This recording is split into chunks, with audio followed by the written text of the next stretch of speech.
MD Assamese চেনেললৈ মই আপোনালোক সকলোকে স্বাগতম জনাইছোঁ। মৰমৰ ছাত্ৰ ছাত্ৰীসকল, আগৰ পাঠত আমি নিয়ৰ কবিতাটোৰ মূল ভাৱ আৰু কবি পৰিচয় কৈছিলোঁ। আজি মই নিয়ৰ কবিতাটোৰ পাঠভিত্তিক প্ৰশ্ন উত্তৰসমূহ ক'বলৈ আগবাঢ়িছোঁ। তোমালোকে গুৰুত্ব দি পাঠটি শুনিবলৈ যত্ন কৰিবা। প্ৰশ্ন উত্তৰখিনি। প্ৰথম প্ৰশ্ন হৈছে কবিতাটো শুদ্ধকৈ পঢ়া আৰু আবৃত্তি কৰা। এইটো তোমালোকে কৰিবা। দ্বিতীয় প্ৰশ্নটো হৈছে মুকুতামণিটি বুলি কবিয়ে কাক কৈছে? উত্তৰটো হৈছে মুকুতামণিটি বুলি কবিয়ে নিয়ৰৰ টোপালটোক কৈছে। নিয়ৰ সদৃশ মুকুতামণি সদৃশ নিয়ৰৰ কণিকাবোৰ কাহিলি পোৱাতে ঘাঁহ বনৰ ওপৰত জিলিকি থাকি অনাবিল সৌন্দৰ্যৰ সৃষ্টি কৰে। তাৰ পিছৰ প্ৰশ্নটো হৈছে নিয়ৰক কবিয়ে কাৰ কাৰ লগত তুলনা কৰিছে? এতিয়া উত্তৰ হৈছে কবিয়ে নিয়ৰৰ টোপালত বিভিন্ন ৰূপ কল্পনা কৰিছে। নিয়ৰৰ টোপাল হৈছে ফটিক পানীৰে ধোৱা মুকুতামণি, নিশা ফুলনি নৃত্যৰত নৰ্তকীৰ ডিঙিৰ পৰা ছিগি পৰা মণি, অথবা ই হৈছে পুৱা পোহৰত সেমেকি উঠা এটোপাল চকুৰ পানী। তাৰ পিছৰ প্ৰশ্নটো হৈছে নিয়ৰে হিয়াত কি সাঁচি থোৱাৰ কথা কৈছে? উত্তৰটো হৈছে কবিয়ে নিয়ৰৰ টোপালত অপূৰ্ব সৌন্দৰ্য আধাৰ থকা বুলি কল্পনা কৰিছে।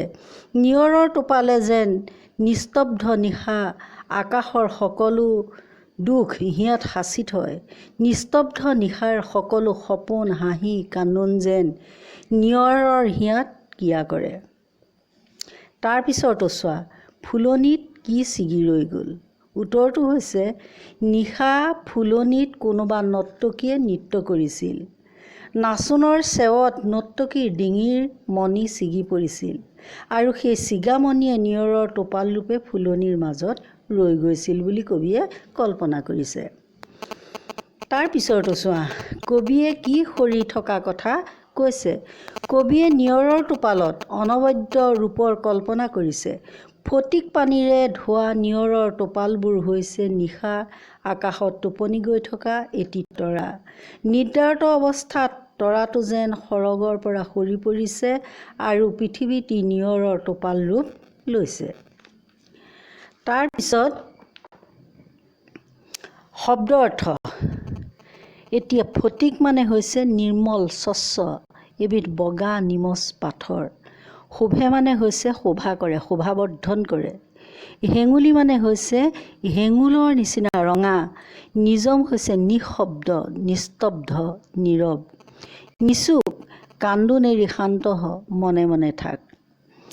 এতিয়া তাৰপিছতো হৈছে প্ৰসংগ সংগতি লগাই ব্যাখ্যা কৰা। নিজম আকাশৰ নিচুক কথাটি হিয়াত থৈছে সাঁচি, কোন কাহানিৰ সপোন দেখিছে কোনে হাঁহিছিল নাচি। উক্ত কবিতা ফাঁকি আমাৰ পাঠ্যপুথি অন্তৰ্গত চন্দ্ৰকুমাৰ আগৰৱালাদেৱৰ নিয়ৰ কবিতাটিৰ পৰা উদ্ধৃত কৰা হৈছে। সৌন্দৰ্য পিয়াসী কবি চন্দ্ৰকুমাৰ আগৰৱালাই প্ৰকৃতিৰ অতি সাধাৰণ বস্তুবোৰত অসাধাৰণ সৌন্দৰ্যৰ কল্পনা কৰিছে।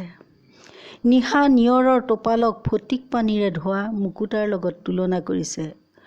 কবিৰ কল্পনাত নিয়ৰকণা হৃদয়ত নিস্তব্ধ নিশাৰ আকাশৰ বিভিন্ন সুখ দুখৰ কথা সঞ্চিত হৈ আছে। নিশাৰ আকাশৰ বিভিন্ন ধৰণৰ সপোন হাঁহি কান্দোন আদি নিয়ৰে হিয়াত সাঁচি ৰাখিছে। এইদৰে কবিৰ কল্পনাত সাধাৰণ নিয়ৰৰ টোপালবোৰ এক অনবদ্য ৰূপত উদ্ভাসিত হৈ উঠিছে।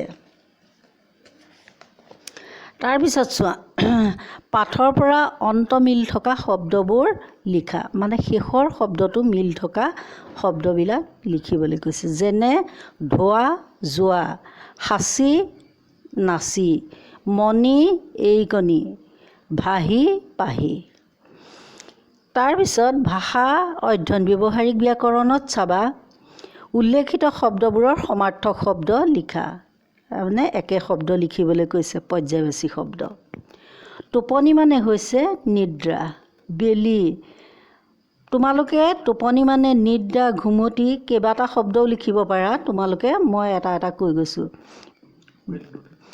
বেলি 2-3টা তোমালোকে যিমান পাৰা বেলি সূৰ্য ভাস্কৰ তপন এনেকৈ ফুল হৈছে পুষ্প কুসুম তাৰপিছত সুমন এনেকৈ লিখিব পাৰা সপোন হৈছে স্বপ্ন সামাজিক এইবিলাক চকু অখি আৰু নয়ন নেত্ৰ যিকোনো লিখিব পাৰা পানী জল সলিল এনেধৰণে লিখিব পাৰা নিশা ৰাতি ৰজনী ৰাত্ৰি আকাশ গগন নভ এইবিলাক আকাশ এইবিলাক এনেধৰণে কেইবাটা শব্দ লিখিবা বিপৰীত অৰ্থ বুজোৱা শব্দ লিখা চিগা জোৰা লগোৱা পুৱা নিশা নিজম কোলাহল সৰগ নৰক দিন ৰাতি হাঁহি কান্দোন আজি মই তোমালোকক এই প্ৰশ্নখিনি কৈছোঁ আকৌ পৰৱৰ্তী ক্লাছত মই বাকী প্ৰশ্নখিনি উত্তৰ দিম তোমালোকে এইখিনি